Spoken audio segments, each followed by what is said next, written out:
Y bien, ya estamos aquí en esta previa de Al Habla con Bartolomé Cabello, con el gran maestro. Bartolomé, ¿qué tal? Muy buenas tardes, bienvenido, feliz año, hombre. Feliz año a todos nuestros oyentes. Buenas tardes, Fernando, y a todos los oyentes de Onda Cero que nos sintonizan en este día, en este 4 de enero, en vísperas de los Reyes. Esperemos que se porten bien con todos nosotros y, por supuesto, en este año, de nuevo el agradecimiento siempre a nuestro fiel Cereales Méndez y FS por estar con nosotros, y un abrazo grande también a José Antonio Méndez, que sigue confiando en nosotros, en nuestro programa, y sigue confiando en nuestros invitados, porque hoy pensamos que vamos a tener también una persona que nos puede contar mucho de lo que ha vivido en el Real Betis Balompié. Una persona que sin duda muy conocida, muy querida en el beticismo, y muy popular. Nada más y nada menos que, adelante, maestro. ¿Con quién hablamos hoy? Tomás Calero. Tomás Calero.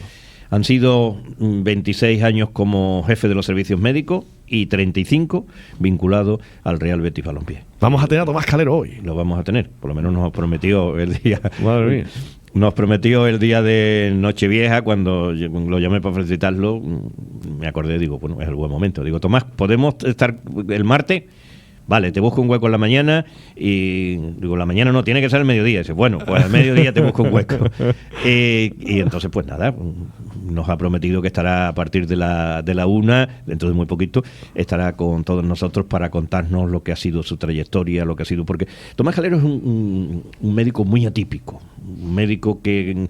Los aficionados se llevaban la radiografía cuando salía en su coche de los servicios médicos en la ciudad deportiva Luis del Sol, allí en Los Bermejales, toda esta radiografía que ve, que no hay... Después pues nos puede contar, ha salvado muchas vidas. Sí, muchas. Sí. Uno se le viene a la mente de Miguel García, la abuela del Betis. La abuela del Betis también. Sí. También, y después nos puede contar. Y después hay algo que es que a raíz de lo de Miguel García, el jugador de la Unión Deportiva Salamanca, a raíz de ahí se impusieron los desfibriladores, que eso hubiese salvado muchas vidas también en los terrenos de juego y en el fútbol en primera división. Y él luchó por todo eso, ¿verdad? Él luchó mucho. Ha hecho una campaña, porque a raíz de aquello, todas las entrevistas hablaba de lo que era un desfibrilador. Y cómo eso... Yo además viví toda esa etapa en la Federación Andaluza de Fútbol. Cómo se trabajó y cómo se ha conseguido que en todos los campos haya... Hoy en todos los campos de fútbol en todo. Existe desfibrilador. Pero si tú te vas al Corte Inglés, la tiene, y te vas a Carrefour, la tiene, y te vas a Lidl y la tiene. En todos lados existe hoy ya por ley lo que es un desfibrilador. Y una persona siempre que sepa manejarlo. Claro. Que tenga el curso hecho, que sepa cómo aplicar esa corriente, de que tú reavivas a la persona y que lo recuperes de nuevo con esa toma de corriente. Y eso se le debe mucho a Tomás Calero, lo que él consiguió. Después contaré muchas anécdotas desde que él llegó en noviembre del 86. Yo he estado muy vinculado siempre a él. Además, en aquel día que llega... en noviembre nos contará cómo llegó. Tuvo que venir corriendo desde Montpellier de Francia. Tuvo que venir con un coche prestado para poder asistir y poder llegar a la entrevista que tenía con Gerardo Martínez Retamero, que es el que lo contrata, y el que después yo he sido también paciente en una ocasión de Tomás Calero en una prueba de esfuerzo que me hicieron en Fremay, y estaba Tomás, estaba un cardiólogo, pero estaba Tomás como el médico siempre de medicina deportiva, porque Tomás Calero es uno de los primeros que llegaron a España. Entonces no existía en España la especialidad de la medicina deportiva, y él la hizo en Francia, la hizo en París. Entrenó, después hizo las prácticas en un equipo muy pudiente, que después ya no lo contará, sí, ya nos irá contando muchas cosas de lo que ha sido su trayectoria, de nombres propios, entrenadores, de presidentes que ha tenido, cómo él ha trabajado con muchísimos de los que entonces no existía. La estructura del club era prácticamente el entrenador, el preparador físico hacía de segundo y hacía el masajista, que hacía de delegado. Masajista y utillero y poco más, ¿no? Y el utillero y poco más, no había más. Entonces, pues Tomás nos podrá contar. Él vivió con Vicente Montiel, el padre de José María Montiel. Es que él ha vivido con las dos generaciones, ¿no? Porque curiosamente en los equipos sevillanos se ha dado siempre eso. En el Sevilla, Manolito Pérez y Domingo Pérez, padre e hijo. Y en el Betis pues, ocurrió lo también mismo, con los, Vicente Montiel y con José Montiel. María Montiel. Y después pues, nos puede hablar de Alberto Tenorio. Yo es que soy ya mayorcito, ¿eh? Yo conocí a Antonio Tenorio, que era el padre de Alberto Tenorio. Y Alberto Tenorio, fíjate cómo está. Así que es que han pasado ya muchos años. Han pasado más de 50 años, casi. ¿Nos dará tiempo en la segunda parte a hablar todo lo que tenemos que hablar con Tomás, Bartolomé? Se nos va a quedar corto el programa. Seguro, hombre, seguro. Porque como él entrena, yo lo conozco, y cuando él entrena en ambiente, nos va a contar cosas muy importantes que él ha vivido. Sin duda ninguna. Porque además es un médico muy atípico, es un médico, además, lo van a comprobar nuestros oyentes, como es muy cercano, que llega mucho, después sabe transmitir, sabe que es una persona que ha tenido siempre mucho mano izquierda, porque para llevarte tú 35 años ahí, tú tienes que jugar con el jugador, que si tiene lesión, que no le vaya a decir míster que tengo molestia, pero es que tú no puedes engañar míster, es que tú es una labor muy difícil. Tremendo. Además el médico es el que todo el mundo acude ahí en la camilla para que lo vea, para que lo oculte, y ese es un confesionario donde todo el mundo se confiesa y donde hoy Tomás Calero le vamos a pedir que nos cuente muchas historias que están ahí. Y que nadie sabe, y que nadie sabe. Y que, por supuesto, nos va a descubrir y nos va a hacer pasar un rato agradable. Así que emplazamos, siempre de la mano de Cereales Méndez claro que sí. y de IFS, a nuestros oyentes, al tiempo hoy, con Tomás Calero. Ahí está, claro que sí. Maestro, en nada volvemos. Muchísimas gracias. Hasta dentro de un ratito.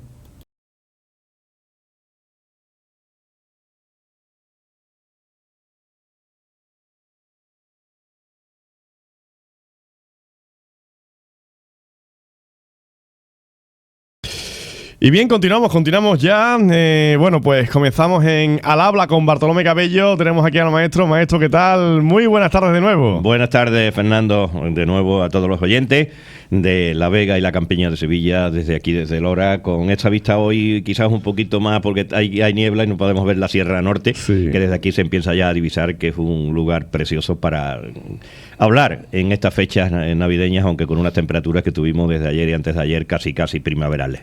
Efectivamente. Bueno, Tomás, ya lo hemos anunciado en la primera parte de nuestro espacio, nuestro programa. La verdad es que, bueno, uno también pues está pues emocionado, ¿no?, con la entrevista que tenemos por delante. Y si no te importa, voy a presentar en este caso al invitado que tenemos hoy en Al Habla con Bartolomé Cabello, quien fuese jefe de los servicios médicos del Real Betis Balompié. Hablamos con Tomás Calero. Tomás, ¿qué tal? Muy buenas tardes. Buenas tardes, un abrazo grande a todos y encantado de poder colaborar con Bartolomé, gran amigo mío, y contigo, y sobre todo también vinculado a esa campiña que tiene grandes recuerdos para mí, sobre todo en mi etapa de jugador. También contaremos que tiene vinculación con la Campana. Fíjate, ¿no? Que también, ¿verdad? También, ¿no? Sí, tiene. Y bueno, después iremos hablando. Claro, hay que decir que Tomás Calero ha sido longevo desde que llegó en noviembre del 86 hasta que cesó como jefe de los servicios médicos del Betis. Ha sido el médico que más tiempo ha estado en un club de todo el fútbol español. Por él han pasado casi 1000 jugadores, más de 900, más de 40 entrenadores, 10 presidentes. Y es un médico muy atípico. Y lo iremos viendo en la conversación como es una persona muy cercana. Una persona que después de los 30 y tantos años que se ha llevado, porque él suma 26 en las dos etapas como jefe, pero después estuvo vinculado al Real Betis Balompié durante muchísimos años. Y hace 35, que me acuerdo que un día de noviembre del 86, me dice mi compañero, redactor entonces, Paco Díaz, viene un médico nuevo al Real Betis Balompié que jugó conmigo en el balonmano Palma de Río. Y se llama Tomás Calero. ¿Es así, Tomás? Así es. De eso han pasado casi 35 años. Desde aquella primera entrevista que tú siempre dices que te la hice yo, hasta la de hoy, ha habido miles y miles, ¿no, Tomás? Sí, he tenido la suerte también de que el factor periodístico me ha tratado siempre con mucho cariño, y eso también pues me ha ayudado, porque al final, para mantenerte en los cargos tienes que valer y después tienes que también mostrarlo, ¿no? Y tener la confianza también de la rama periodística pues me ha ayudado a poder conseguir estar tantos años al frente del servicio médico del Betis. Muchísimos años, como bien ha dicho Bartolomé Cabello, al frente del Real Betis Balompié, en este caso de los servicios médicos. Y bueno, como bien dice, la verdad es que uno la cifra, la verdad es que la abruma. Y evidentemente, viendo la trayectoria de Tomás Calero, está claro que bueno, incluso podían hacer hasta incluso más. Pero como dice como dice Bartolomé, Tomás, más de 1000 jugadores han pasado por tus manos, podemos decir, ¿no? Sí, pues, hombre, yo no me he parado a contar la cantidad de jugadores que han llegado a pasar, pero 35 temporadas llevando el primer equipo del club y después durante muchísimos años también que he estado llevando la cantera, he estado también vinculado a otras estructuras como en estos últimos años que he estado vinculado más al departamento de las secciones del Real Betis Balompié, ya sea el fútbol sala, el femenino, etcétera, pues sí, si va sumando, pues a nivel profesional pues casi pues más de 1000 jugadores. Además jugadores como campeón del mundo, mundialistas, jugadores de competiciones europeas, de muchos puntos. Eso es muy difícil porque tienes que lidiar con el jugador, con el entrenador y con la entidad, ¿no? Claro, a ti quien te mantiene, yo siempre digo lo mismo, para que un médico pueda sobrevivir tanto tiempo, primero tiene que tener, lo primero de todo, la confianza de los jugadores, porque si no la tiene, no dura absolutamente nada. Segundo, tener una buena relación y dar una capacidad profesional al entrenador que también sepa valorar que lo que tú le estás transmitiendo, pues crea firmemente en que las patologías y los tiempos que tú le estás demostrando sean los que se van a cumplir. Y después tienes que tener una relación importante con la entidad, porque al final es a la que tú tienes que deberle, porque todo es patrimonio de la entidad, tanto los jugadores como el entrenador. Por lo tanto, esas tres ramas las tienes que tener bien cogidas en tu poder, y si alguna de las tres pues no flaquean, pues tu puesto también entra ya en seria duda. Estamos hablando de una persona que ha sido siempre en el Betis mucho más que un... Más que un médico. Muchísimo sí, más que un médico. Sin duda. Además de médico, no solo... Y ha velado no solamente por los jugadores. Hay detalles como aquel partido que pusieron en junio con una temperatura impresionante a las 12 de la mañana, que era muy difícil incluso para los espectadores, y ordenó o aconsejó que se regaran las gradas para bajar la temperatura y no tener problemas. Después, él ha salvado la vida incluso a personas en la grada, como la abuela del Betis, que eso lo conoce muy poca gente. Sí. ¿No fue así, Tomás, también? Sí, la abuela del Betis en un entrenamiento, pues siempre solía sentarse al lado de la casa de Andrés, en fin, porque en aquella época la ciudad deportiva era un poco como más jovial, ¿no? Donde no había tanto estricta o podríamos decir, tantas restricciones de entrada y demás. Entonces siempre venía la abuela a sentarse detrás de una portería, y un día pues me llama, creo que fue el curita, el utillero que teníamos allí, y me dice, oye, creo que la abuela está bastante mal. Entonces cuando me acerqué, pues la vi, estaba teniendo un infarto, en fin, ya le pusimos tratamiento, pudimos llamárselo 61, y gracias a Dios pues la abuela duró unos cuantos años más con nosotros. Se pudo salvarle la vida. Pero después también lo que yo te decía, velaste en aquella ocasión de ese partido que estamos hablando para que se bajara la temperatura al regar la grada, ¿no? Que velabas incluso para no tener problemas graves. Efectivamente. Sí, regamos la grada, que fue una odisea, porque no teníamos mangueras suficientes para llegar a regar la grada, y después hicimos un comunicado de que sería pertinente que todo aficionado viniera con una gorra y con una botella de agua, y que la tenía que enseñar al personal de entrada junto con la entrada, ¿no? Y entonces, pues de esa manera conseguimos evitar pues bueno, que estaban cerca de 41 grados en aquella época, creo que era una ola de calor grandísima, y la federación, que le mandamos un escrito, pues no atendió a bien a suspender el partido, y bueno, se tuvo que jugar y se jugó, ya está. Tomás, la verdad es que, como bien ha dicho Bartolomé, 26 años de trayectoria en el Real Betis Balompié son muchos años. 26 como jefe. Exactamente. Vinculado 30 y algo. 30. Ajá, o sea que fíjate, ¿no? Sí. El tiempo. Yo, de verdad, desde que tengo uso de razón, te conozco como jefe o vinculado, en este caso, en el Real Betis Balompié. En todo este tiempo, tú sí has visto desde dentro la evolución del fútbol, ¿no? desde dentro, me refiero al trato con los medios de comunicación, a la evolución del futbolista, a la evolución también en este caso de los propios banquillos, la incorporación de técnicos, otros técnicos. Ahora antes nada más era entrenador y preparador físico y poco más, y ahora... Y los medios técnicos y médicos. Los medios, exactamente, ¿no? La evolución que tú has visto en el fútbol, o en este caso el Real Betis Balompié, ¿cómo ha sido, Tomás? Pues mira, a ver, así a bote pronto te cuento. Cuando yo llegué, el equipo costaba... Siempre vamos a hablar un poco del primer equipo y no del resto de la estructura, porque si no nos desviamos demasiado, ¿no? Pues mira, en el primer equipo estaba el entrenador, no tenía segundo entrenador, tenía su preparador físico, que cuando yo entré era Luis del Sol y su preparador físico era Diego Soto. Y el preparador físico hacía de preparador físico, de segundo entrenador, de manager y poco más. ¿Vale? Y después estaba Vicente Montiel de masajista y fisioterapeuta y yo. Y Alberto Tenorio. Entonces éramos las 5 personas que íbamos alrededor del equipo. Y de delegado hacia Vicente, en fin, todos hacíamos de todo. Y con 5 personas, pues durante por lo menos los 5 primeros años que yo estuve en el club, no éramos más que esos 5. ¿Sabes lo que te quiero decir, no? Y fíjate, y cuando yo me fui, que incluso después hubo una mejora, porque una de las condiciones que yo puse para cuando ya abandoné el puesto fue que se intentara mejorar un poquito más el servicio médico, que estábamos un poquito que teníamos que todavía apretar un poquito más para dar mayor calidad a nuestros jugadores. Pues yo creo que ahora mismo alrededor del cuerpo técnico, alrededor de los jugadores hay 21 personas, o sea que hay casi tanto técnico como jugador. Pero bueno, es la demanda que existe ahora mismo en el fútbol. Hay tantísimas subespecialidades que cada faceta necesita de un responsable, y así está evolucionando esto. Entonces, pues ya te digo, así a bote pronto, pues te digo un poco en qué situación estamos.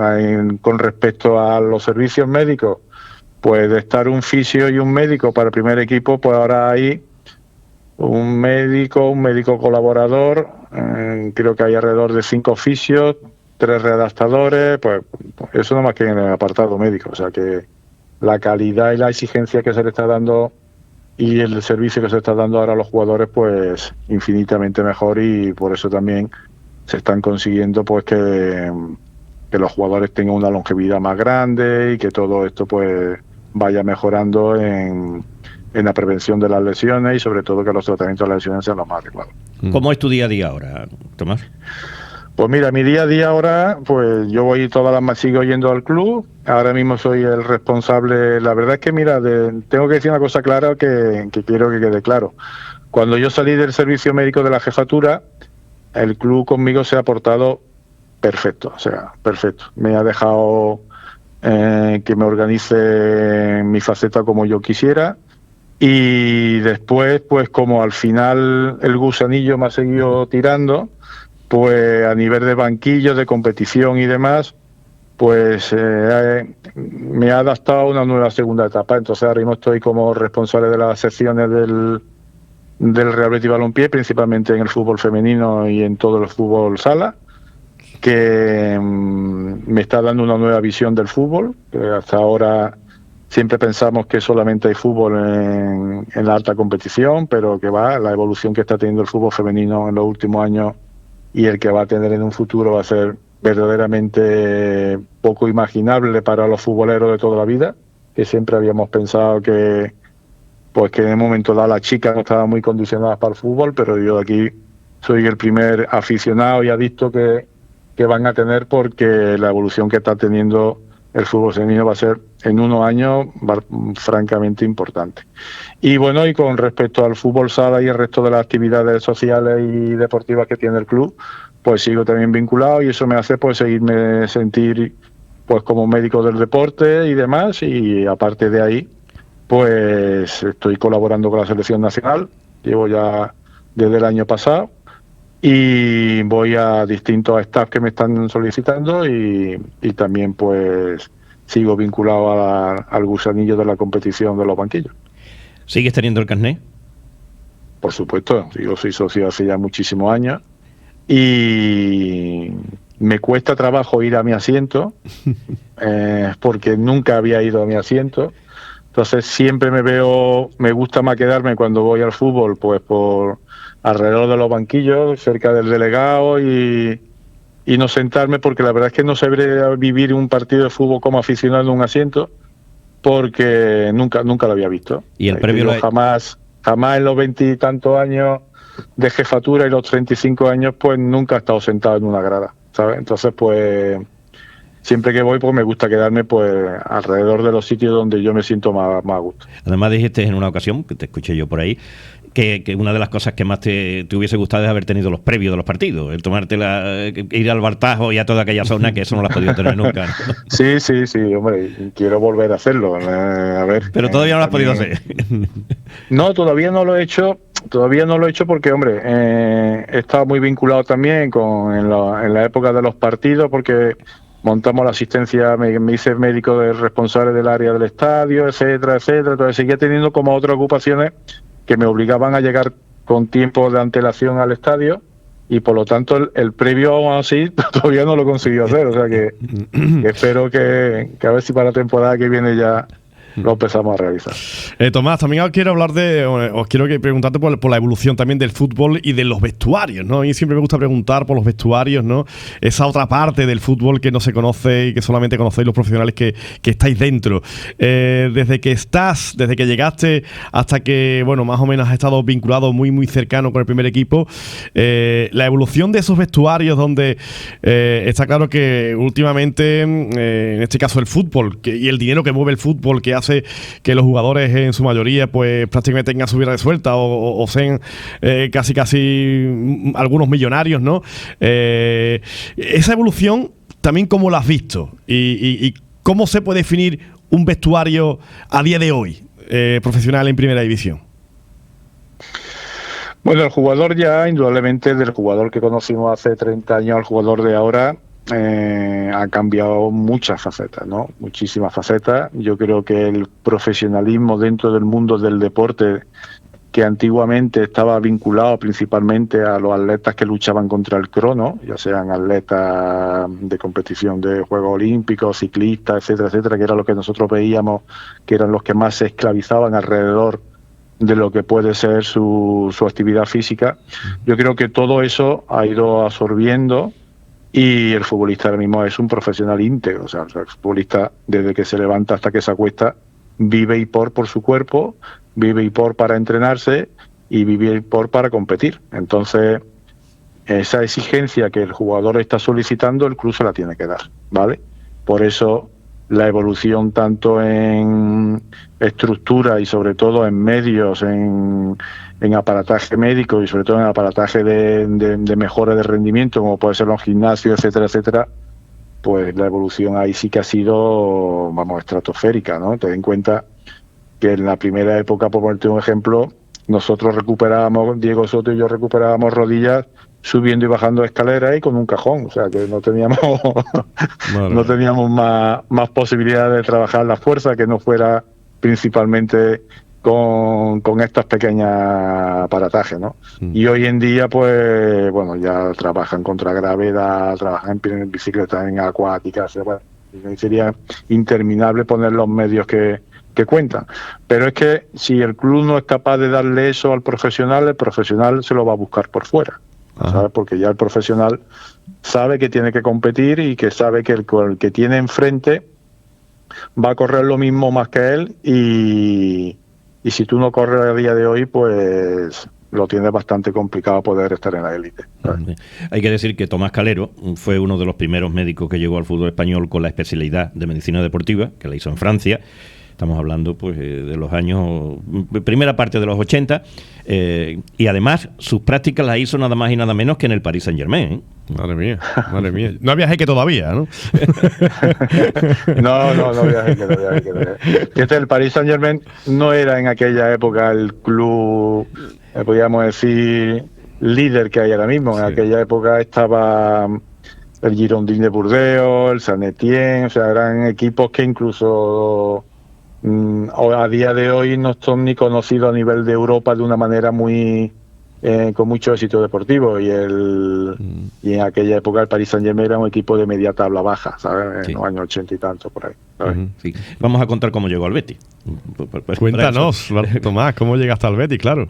Bien, voy a Adelante, hacer te hago yo la introducción y adelante, ahora no lo adelante. cuenta Tomás. Adelante. Me acuerdo que había habido problemas con los médicos, tanto con Fernando Monge como con el pobre de José Miguel Benavide, que eran los dos médicos que había en el Betis cuando había llegado Retamero, hubo ahí sus más y sus menos, y entonces estaban buscando una persona para... Ángel Formoso, un alergólogo que estuvo también en el Real Betis Balompié, se lo llevó José Carlos Campos Camacho al Corte Inglés. Y entonces necesitaron un médico de urgencia, y tú estabas entonces haciendo prácticas en Montpensier, ¿no? No, yo había acabado la especialidad y estaba haciendo un máster de traumatología deportiva allí en Montpellier, ¿sabes? Sí. ¿Y cómo fue? Y pues nada, pues dio la casualidad que el verano previo a comenzar la liga, pues yo conocí a Ángel Formoso en una reunión informal que tuvimos, y él pues le comenté que consistía la especialidad que venía a hacer yo allí en Francia, y él, como era una persona con vista de futuro y vamos, una persona excepcional, pues se quedó con la idea de que esta nueva especialidad iba a tener futuro dentro de lo que podía decir el mundo del deporte dentro de nuestro país, ¿no? Que prácticamente, vamos, que no existía la especialidad.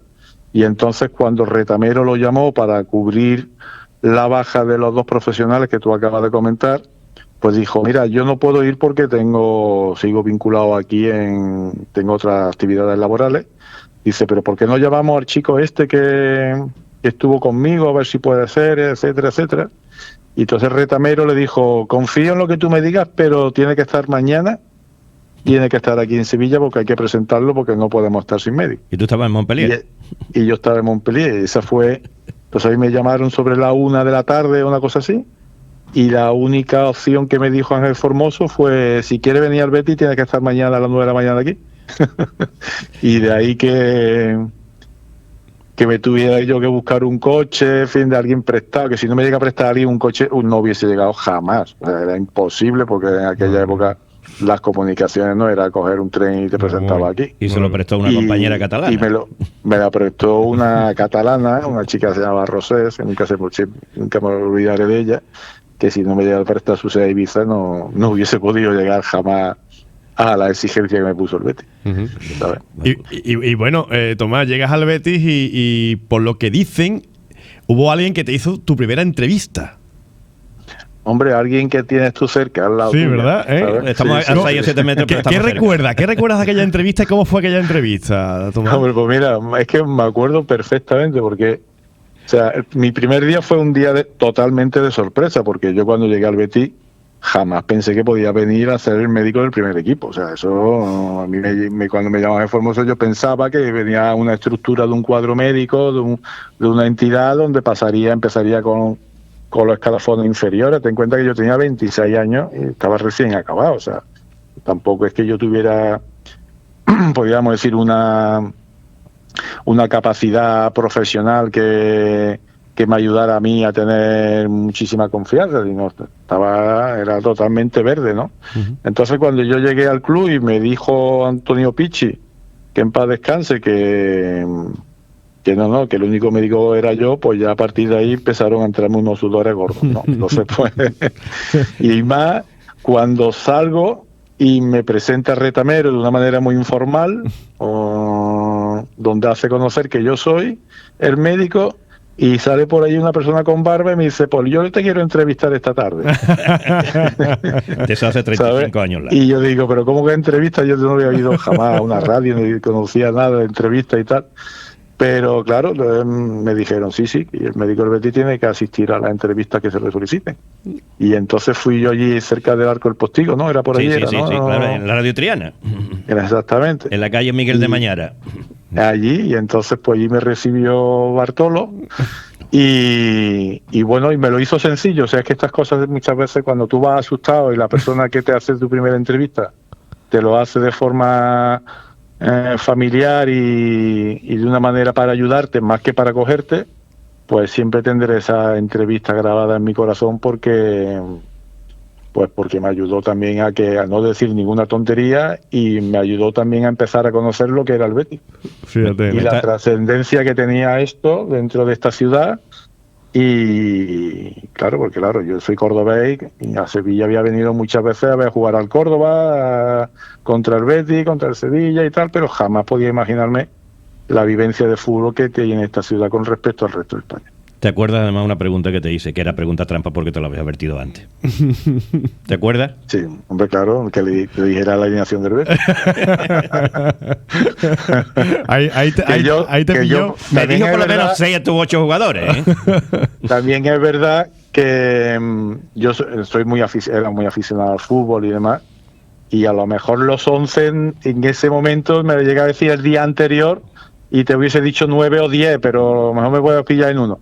Pero sí es verdad que me la sabía y sí. Y también es verdad que también te voy a contar que nada más que llegar al primer día al vestuario, me llega Vicente Montiel y me dice: oye, Tomás, que se acaba de doblar el tobillo Calderón. Calderón. Échale un vistazo. Y yo no sabía si pedirle un autógrafo a Calderón o mirarle el tobillo. Madre. Y además, sigue, Tomás. Y no, entonces es que esas cosas son las que se te quedan un poco en la retina y en la memoria, ¿no? Entonces digo, ¿cómo le voy a ver yo el tobillo a Calderón si Calderón para mí es un crack, tío? O sea,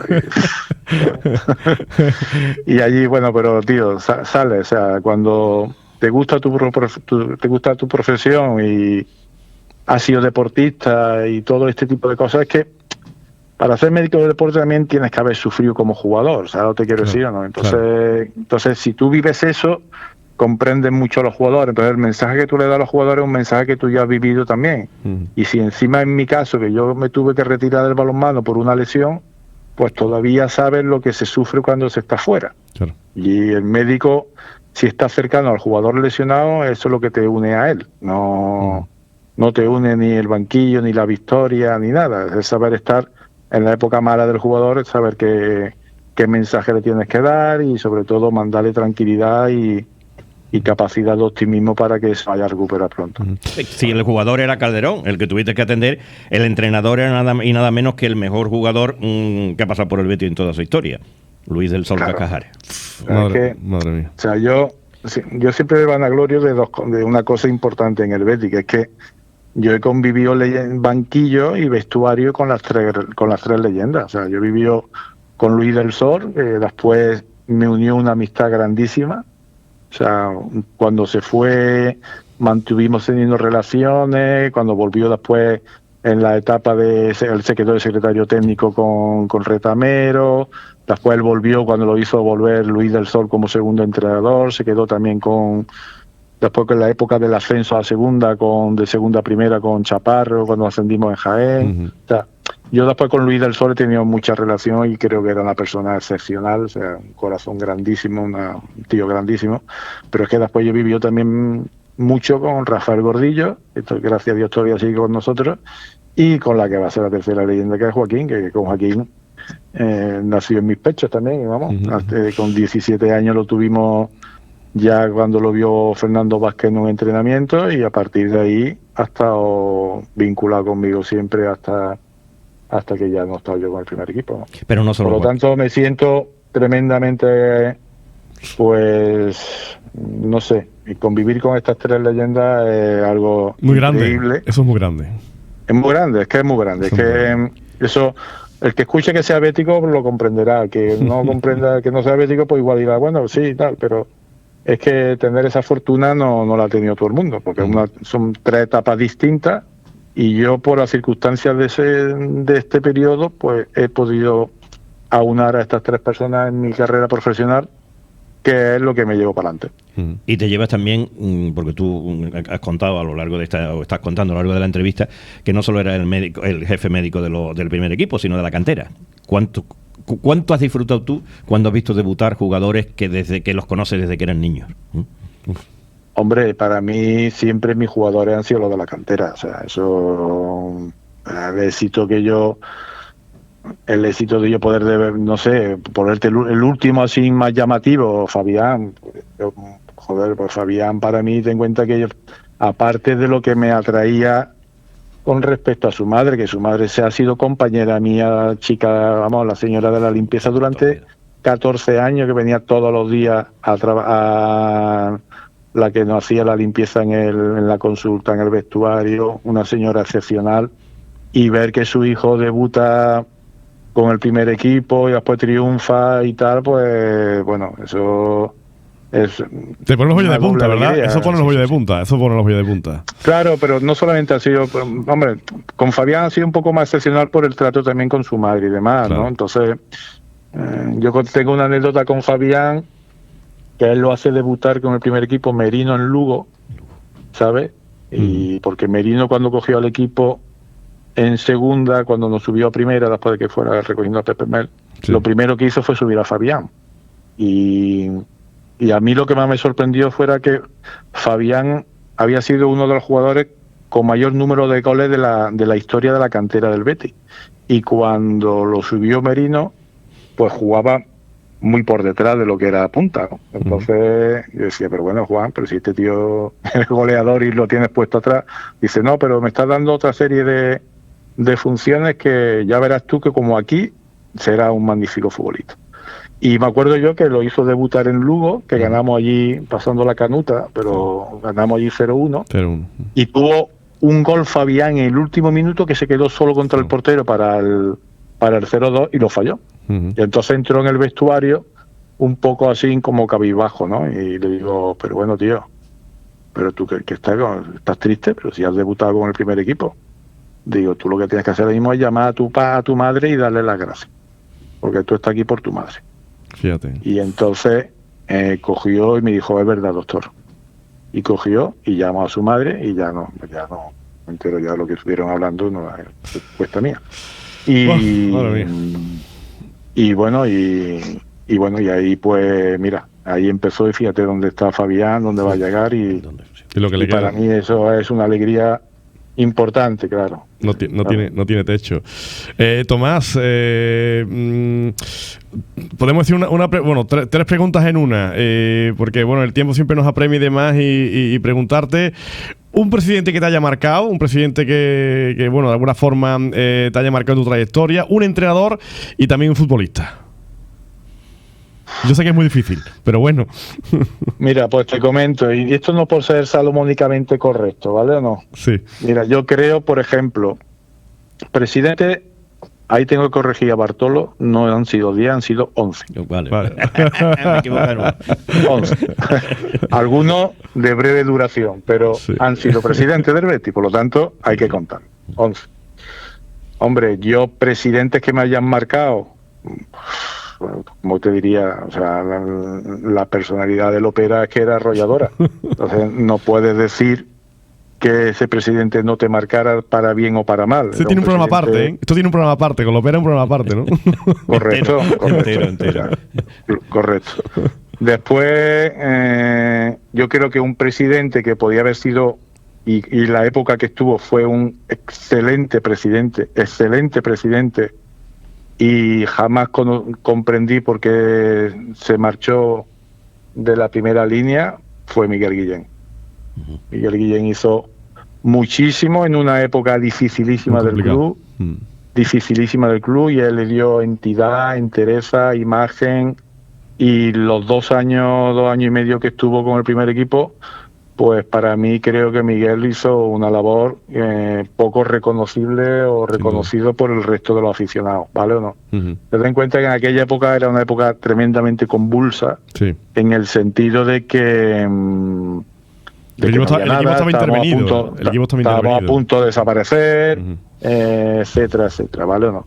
Y después como tercero, hombre, no podemos olvidar tanto a Ángel como a Josemi, porque ellos han sido los que le han dado la grandeza al club como estamos ahora mismo. O sea, esta segunda oportunidad que tiene el Betis en su desarrollo profesional y deportivo, pues si no llegan a ser por estas dos personas, difícilmente lo hubiésemos conseguido en tan poco tiempo, ¿no? Entonces, tú fíjate, me has pedido uno y te he dicho tres. Fíjate. Ahora me falta entrenador y jugador. Y también sería injusto, no, pero es que es imposible definirlo en uno. Sí. Y también sería injusto que no te dijera la persona que me dio la oportunidad, que fue Retamero. Claro, es que está claro. Pues yo, fíjate, al final Gerardo ha sido paciente mía en rehabilitación cardíaca. Tú fíjate lo que es la vida, ¿no? Te da la oportunidad y la vida al final él, y siempre he tenido una relación de cariño y de respeto con él, pues muy grande. Por lo tanto, estos son un poco lo que sí te puedo decir. Como entrenadores, pues bueno, como entrenadores es imposible aunar en uno, ¿no? Pero entrenadores que a mí me han marcado, pues, nunca han sido los de los grandes éxitos, ¿eh?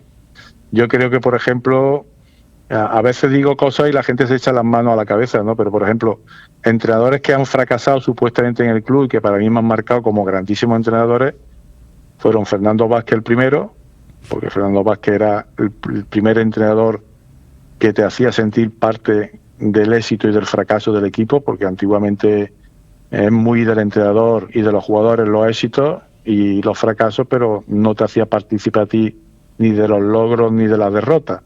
Y el primer entrenador que nos hizo a nosotros sentirnos parte de todo fue Fernando Vázquez. Por eso las personas que estábamos vinculados a Fernando Vázquez todos le tenemos un gran cariño. Después, otro entrenador que para mí me deslumbró a nivel de entrenamiento y de una capacidad y de estar por encima del nivel, y fue un fracaso absoluto, fue Gus Hiddink. Gus Hiddink fue el primer entrenador que el jugador, desde que salía hasta que terminaba, entrenaba con balón. Fíjate, ¿no?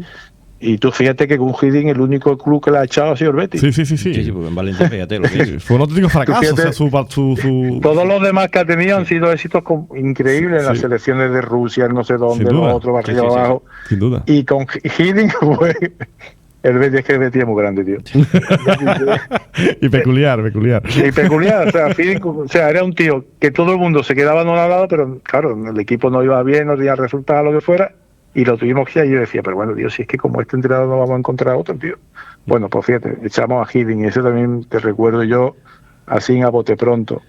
Hombre, indudablemente nadie puede olvidar al entrenador con más éxito que ha tenido la historia de nuestro club, que ha sido Lorenzo. Entonces, pues Lorenzo, con su forma de ser, pues te hacía estar donde estaba, y indudablemente pues era un entrenador tremendamente exigente, peculiar y bueno, y ahí está, ¿no? Una personalidad arrolladora, y para bien y para mal, ¿eh? Porque tenía los dos polos, pero bueno, hasta ahora no hay nadie que lo haya podido superar, ¿vale?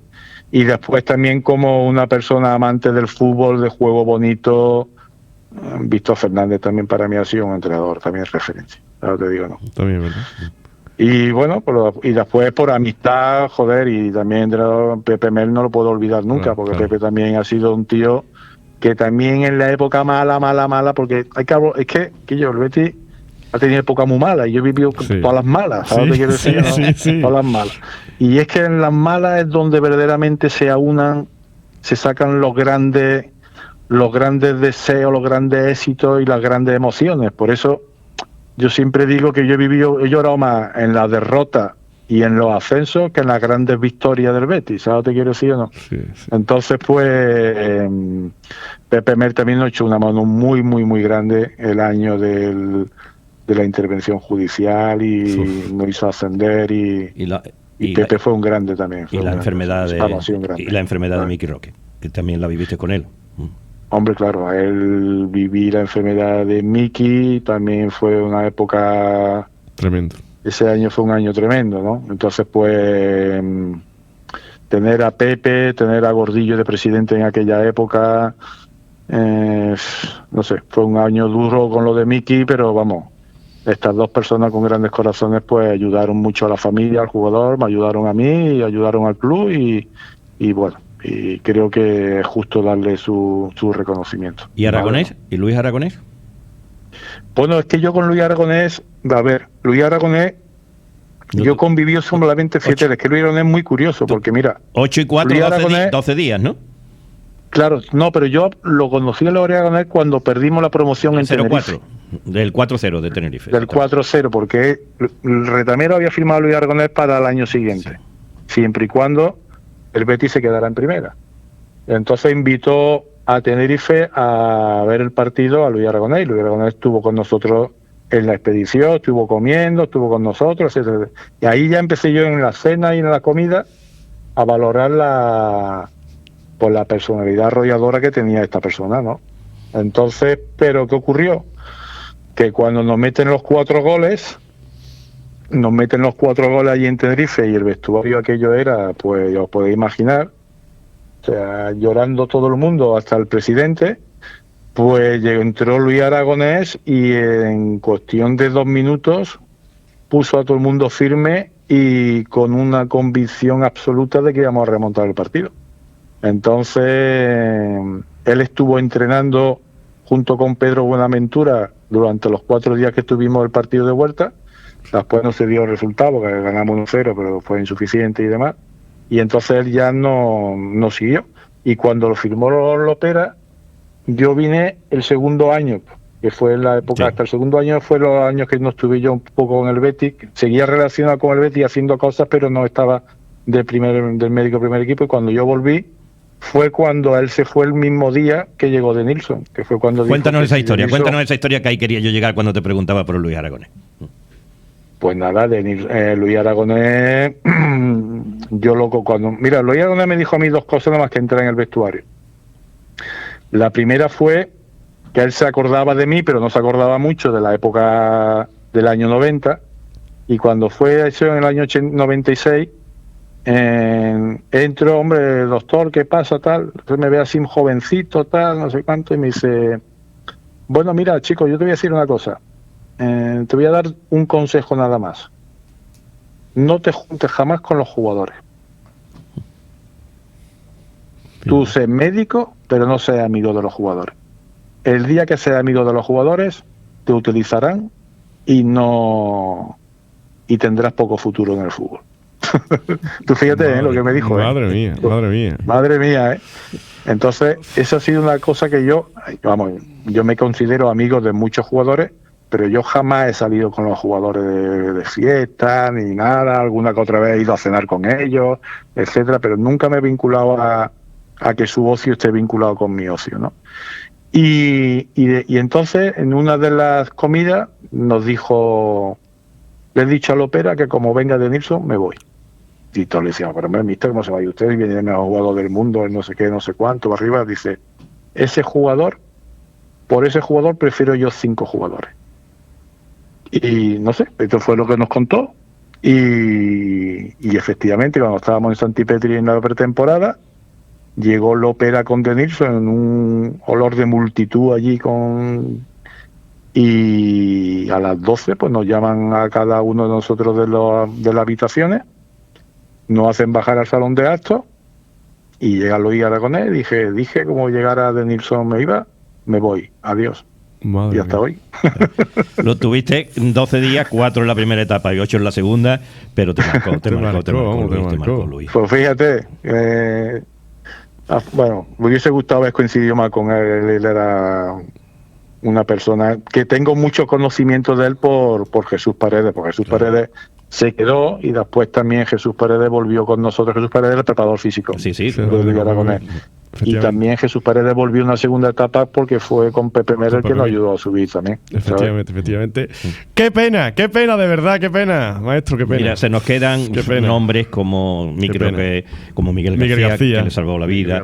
Nos queda aquella asistencia en la Rosaleda, al jugador francés, como era Perkis, ¿no? Perkis. Sí, Perkis. Joder, Perkis, vaya susto de Perkis. Aquel día, rápidamente, Tomás, aquel día, ¿qué ocurre con Perkis? ¿Te temiste lo peor, me cuentan? Bueno, Perkis, estábamos, lo único que vimos fue que el jugador en un córner, pues cuando va a despejar, pues cae fulminado, y entonces al segundo empiezan la urgencia de que entrésemos. Entonces cuando yo entré, Perkis estaba totalmente inerte, o sea, totalmente inerte. Inerte quiere decir que que no respondía absolutamente a ningún reflejo, ¿vale o no? Entonces, con una actitud tetánica de todo el cuerpo, los ojos abiertos, pero respiraba, ¿no? Entonces, pues, yo no sabía si había tenido una conmoción cerebral aguda, o sea, era una situación de urgencia máxima, ¿vale? Y entonces, a partir de ahí, tardó como mínimo 1 minuto y medio, que desde el minuto del primer segundo, pues hicimos entrar a la unidad móvil, que gracias a Dios estaba cerca, y nada, y nos reaccionó pues hasta que íbamos camino del hospital en la ambulancia, pues hasta que no, pues podrían pasar unos 6 minutos o así. Esos 6 minutos fueron 6 minutos dramáticos también, ¿no? Como los de Miguel García, ¿no? No se puede decir que fueran unos mayores que otros, ¿no? Sí, es verdad que no, lo de Miguel García sabía que se le iba la vida, y lo de Perkis sabías que la vida pues generalmente no estaba muy comprometida, pero se te venía a la cabeza que podía tener una lesión gravísima, ¿no? Y gracias a Dios después lo que tuvo fue una conmoción cerebral grande, pero que conforme pasó el tiempo fue reaccionando, y todo acabó en una doble fractura de mandíbula de las pocas vistas en el fútbol. ¿Cuántas cosas se nos quedan, Tomás? Se nos ha agotado el tiempo. Qué pena. Tenemos que hablar de Miguel García. No solo salvó a Miguel García. A raíz de ahí se impusieron los desfibriladores en muchos sitios. ¿Y cuántas vidas? ¿Cuántas vidas, sin duda, Tomás, por ti no habrán salvado esos aparatitos que se colocan en el sitio? Porque queda siempre como figura, queda como ejemplo el de Miguel García. Pero a raíz de ahí tú luchaste, y en todos los congresos, en todo lo que luchaste por los desfibriladores, y han salvado y siguen salvando muchísimas vidas. Se nos quedan también las lesiones fuertes, como los talón de Aquiles. Yo me acuerdo, Gail, en aquel vivero de Badajoz, Calderé, cómo recuperaste a Rojo, qué pasó con Doblas en aquella final de la Copa del Rey. Hay un segundo programa Tomás, que nos día, tienes que volver, porque de verdad que ha sido didáctico al máximo, con esa amabilidad, con el que tú dices, pero este hombre es un médico. y a mí se me quedan 2 cosas, o 3, bueno, me quedan muchas, pero que me marcaron. Me dio la sensación de la limpieza que tenemos los españoles, cuando me contaba cómo eran los europeos cuando él estaba en Francia, que no se duchaba nadie después de un partido, se ponía un poquito de colonia, el traje encima y se iba. O cómo me solventó algo que yo tengo, que es que no me pican los mosquitos. En la boda de Diego y Lucía me dijo, tú tienes que tener la temperatura muy baja. Efectivamente es así. Bueno, y después pues yo que sé cuántas historias se pueden contar, desde que aquel día llegó a Miguel de Mañara 16, el mismo día que llegó al Betis, que era un 22 de noviembre del año 1986. Tomás es otro médico. ¿Cuándo se ha visto eso? Que un médico coree una grada entera a su nombre, y como lo que ha vivido. Es un médico totalmente atípico, pero con una humanidad que han podido comprobar todos nuestros oyentes. Qué pena, Tomás. La verdad es que nos encantaría tenerte con nosotros otro día para poder seguir ahondando en muchos temas que nos gustaría abordar contigo. Pero no nos queda más remedio que despedir la entrevista. Muchísimas gracias, Tomás Calero, en este caso, quien fuese jefe de Servicio Médico de Real Betis Balompié, todavía vinculado también al Club Verde y Blanco. Eternamente agradecido, todo un honor por mi parte, y también de la mano del maestro Bartolomé Cabello, el haberte tenido, de verdad. Para mí estar contigo y echar un ratito, porque también la despedida de Tomás, cuando se la dimos los periodistas, aquella noche que nos llevamos allí 4 o 5 horas en Avalón, fue una de las noches más bonitas que he podido yo vivir. Pues ya dicho. Muchísimas gracias. Pues muchas gracias, Bartolo. Gracias por invitarme. Encantado. Y el próximo te vienes por aquí por los estudios, y después comemos, y fíjate si nos puedes. Contarás en antena, pero nos puedes contar después muchísimas más. Queda comprometido. Cuando queráis, encantado, claro que sí. Un abrazo y un saludo importante, y feliz año a todo el mundo. Feliz año, Tomás.